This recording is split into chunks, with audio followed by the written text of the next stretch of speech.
They say in Bledsoe County, the wind never stopped. Not back then. It screamed across the plains like a banshee, mourning the death of something old, something human. Dust settled into every corner of every cabin, into teeth, into lungs, into memory. But what the wind couldn't cover, what it couldn't bury, was what the Whitfield family did to themselves. It started, like all American tragedies, with the promise of land.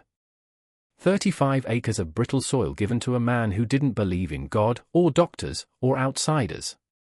His name was Ellis Whitfield, and what he planted in that dirt wasn't corn, wasn't wheat, but a bloodline that would eat itself alive.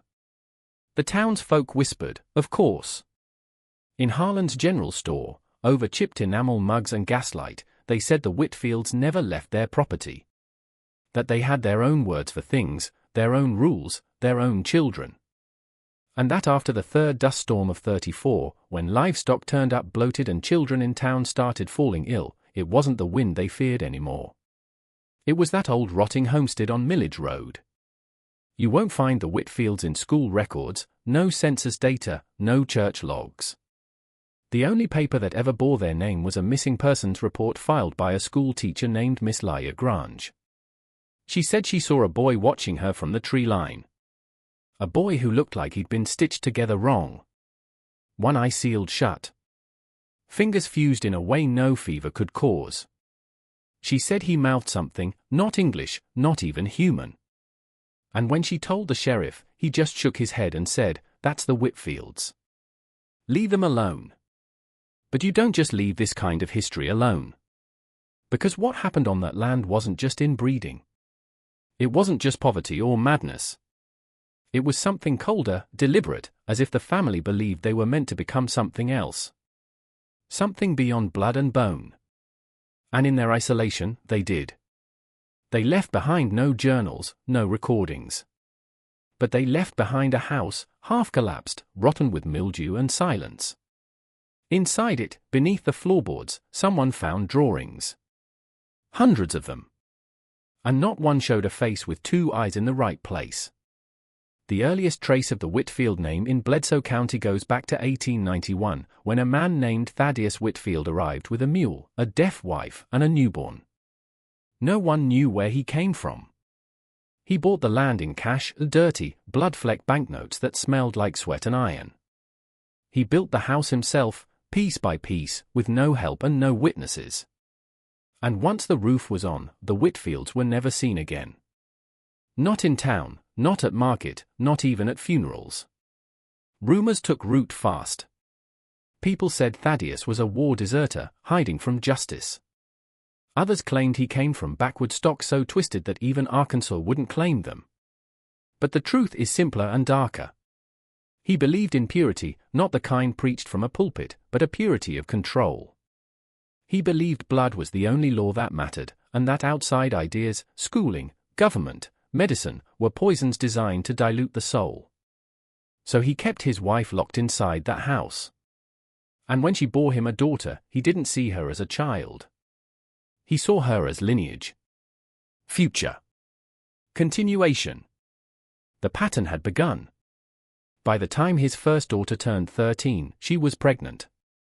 The midwife, dragged to the house under threat, never spoke again. But she left behind a torn page from her journal, *, the child was born with no eyelids. It didn't cry. It watched. *. From there, things accelerated. Each child bore children. Generations folded in on themselves like a quilt made of rot. Faces changed. Voices grew stranger. One cousin, if you could still call them that, was born with no fingernails and hair that grew in circular patches along her back. They named her Nell, and she became their matriarch. Still a child. The townsfolk kept their distance. Their fear wasn't loud. It was quiet, embedded in glances and sudden silences. Everyone knew where the Whitfields lived, and everyone knew not to go there. Not after dark. Not at all. But isolation only strengthened the family's belief. They thought themselves chosen, not cursed. *chosen. They believed the deformities were signs that their bodies were being reshaped for a higher purpose. One that no outsider could understand. One that came not from heaven, but from something older. Something that lived deep beneath the fields in the black soil. Listening. It was no longer just survival. It was ritual. By 1932, the Dust Bowl was already choking the Midwest into silence. Crops failed. Livestock lay down and died without protest. But out on Millidge Road, the Whitfields thrived, if you could call it that. They didn't plant like others. They didn't trade or till. Their sustenance came from something unseen. And no one in town dared to ask what it was. Children began to vanish from neighboring counties. Not many. One here, one there. A boy pulling water from a well.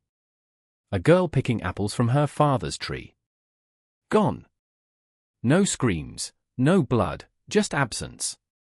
Most blamed the storms or the sickness that crept through the dry wind. But a few old men whispered something else. They said the Whitfield children had grown hungry. The youngest generation, those born in the final years before the collapse, were barely human anymore. Misshapen heads, bent spines, skin so pale it seemed translucent. But worse than how they looked was how they moved. Too fast, too fluid, as if bones weren't where they should be. They communicated in gestures, shared a gaze that could empty a man's stomach. Travelers who passed too close spoke of shadows watching them from beneath dry trees. One man claimed he woke to find handprints on his windshield. 6 fingers long and webbed. Another swore he saw a girl crouched on the edge of the road at night, her jaw distended like it had come unhinged, mouthing words he couldn't hear. When the town sheriff finally worked up the nerve to investigate, he took 2 deputies. Only one returned. He didn't speak for 3 days, and when he did, he only said one thing before putting a bullet through his temple, * they see without eyes. * No one went near the land after that. The Whitfields became ghosts, still alive, but untouchable. A bad dream made flesh. And the land around their home began to change. Trees leaned toward the house as if listening. Grass wouldn't grow within 20 feet of the porch. And animals, wild or domestic, refused to cross onto the property. One night, a neighbor reported hearing music drifting from the homestead. Not fiddle, not piano. Something hollow, slow, carved from breath and bone. A lullaby for something inhuman. That same night, every mirror in the neighbor's house cracked down the center. The Whitfield home was built from pine, but by the 1930s, it looked more like bone, sun-bleached, bowed inward, like the house itself was ashamed of what it held. Windows had long since been boarded, not with nails, but with sinew and wire, materials the local blacksmith swore he never sold. No one had been inside for years, but stories leaked through. Whispered by drifters who passed too close, by children who dared each other to touch the fence. They said the house * breathed star. In the dead heat of summer, when no wind stirred and the sky turned the color of ash, neighbors could hear faint wheezing from the Whitfield land. Slow, rhythmic, like a lung struggling to fill with dust. And with every exhale came the stench of mold, rot, and something worse, something that didn't belong in the air of this world. Inside the house, names were forbidden. The Whitfields didn't call each other by anything you'd recognize. They communicated with clicks, grunts, long hums that echoed up through the floorboards. Children weren't taught to speak. They were taught to listen to what no one could say. There were no photographs, no written records, not even marks on the walls. Just dozens of crude etchings on dried animal hide, nailed into the rafters. Twisted figures, circles of bodies kneeling before something always the same shape, something tall, faceless, crowned with antlers and teeth. Locals found one of those hides once, washed up in a creek bed 3 miles south. Its edges were burned, and the blood used for ink had turned black. A traveling priest took one look at it and walked into the woods without a word. His boots were found weeks later, still tied neatly, pointing toward the Whitfield land. People started forgetting things. Not just memories. Entire names. Streets changed. Old families left, and no one could remember why. It was as if the Whitfields weren't just infecting their own bloodline, but unraveling the land around them strand by strand. And through it all, the house remained silent, watching, growing more alive and more wrong with each generation. Visitors said they heard laughter inside, thin, broken laughter, like children playing in a language meant for something without a soul. They never saw who made the sound. By the final years of the Dust Bowl, when even the wind seemed exhausted, something shifted on the Whitfield land. People in town said the family had finally gone silent. No more sightings, no more shadows in the road. The house sat still under layers of dust so thick it blurred its outline, like the land itself wanted to forget it. But silence doesn't mean peace, and it certainly didn't mean death. A state surveyor named Franklin Boone was sent in 1937 to map the area for soil restoration. He'd heard the warnings, but he was a rational man. Military background, Baptist upbringing. He believed in maps, not monsters, and he believed the Whitfields were just a sick family buried in superstition. He lasted 2 days. When he was found, he was barefoot and shaking, crouched beneath a bridge 10 miles from the property line. His hands were covered in dirt and blood. His tongue had been bitten in half. The only thing he left behind was his notebook, and what was written inside wasn't in English. It wasn't in any known script. It looked grown, organic, like veins pressed into the page. After Boone, no one else was sent. And yet, somehow, the house remained intact, more intact than it should have been. When a drought-fueled fire swept through the valley in '39, it devoured everything in its path except the Whitfield home. Firefighters swore the blaze simply parted around it, as if pushed back, as if whatever lived inside had made a pact with the elements. There were no more births, no more cries, no more tracks. But the house pulsed star. Witnesses said the board seemed to move, swelling outward like lungs beneath skin.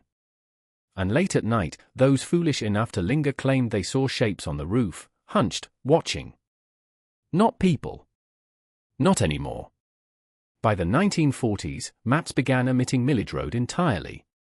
Locals stopped calling the land cursed. They stopped calling it anything. Children weren't told not to go there. They weren't told it existed. And soon, even the memory of the Whitfields began to rot. But if you're still watching, you're already braver than most. Tell us in the comments, what would you have done if this was your bloodline? Would you run? Would you stay? Or would you become what they became? Without question, without fear, without a name. In 1952, nearly 2 decades after the last Whitfield was supposedly seen, a traveling photographer named Cal Meyer wandered through Bledsoe County. He was chasing forgotten Americana, barns split by time, broken fence posts, empty churches with windblown pews. What he found instead was the Whitfield property. He didn't mean to find it. He was lost, following a birdless sky and a dried-up creek. But as the dust parted, the house emerged like a memory forced back into the mind. Still standing. Still intact. The boards didn't creak. The windows were still sealed shut. Not a single spiderweb, not a single insect. No signs of life. No signs of death. And yet the front door was open. Cal claimed he didn't enter. He said something stopped him cold. A smell. A pressure in the air like the entire field was holding its breath. But before he could turn, he saw a figure. A boy no older than 10, standing just inside the threshold. Pale, too pale, and silent. What haunts most about Cal's account isn't what the boy did. It's what he didn't do. He didn't blink, didn't speak, didn't move. His arms hung at his sides as if he didn't know what they were for. His head tilted slowly, too slowly, like a machine mimicking a gesture it didn't understand. And his eyes were hollow. Not empty, not blind. Hollow. Cal's words, it felt like he was looking through me, like he'd seen what I was before I became it. He took one photograph, just one, and then he ran. The photo was never published, never printed. But years later, when his belongings were sold off after his death, the film was developed. The boy is there. Blurry, bent, too tall for his age, spine curling the wrong way.